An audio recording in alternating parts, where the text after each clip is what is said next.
नमस्तात् आयुष्यमग्र्यं पशुपञ्च शुभ्रं यज्ञोपवीतं बलवस्तु तेजः यज्ञोपवीतार्थं पुष्पं समर्पयामि गन्धद्वारान्दरादर्शां नित्यपुष्पां करीशने ईश्वरेगुं सर्वभूतानां स्वामी भवक्वये श्रियं गन्धार्थं पुष्पं समर्पयामि पुष्पैः पूजयामि श्री महालक्ष्मी महासरस्वती श्री महाकाली स्वरूपिणी श्री बगलामुखी देव्ये नमः अष्टोत्तर शतनाम कुंकुमचूर्ण पूजां च अद्य करिष्ये। ओम ज्ञानमुद्राय नमः ओम रमाय नमः ओम पराय नमः ओम कामरूपाय नमः ओम महाविद्याय नमः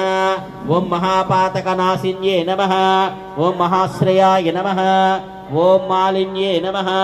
ओम महाभोगाय नमः ओम महाभुजाय नमः ओम महाभागाय नमः ओम महोत्साहाय नमः ओम दिव्यांगाय नमः ओम सुरवंदिताय नमः।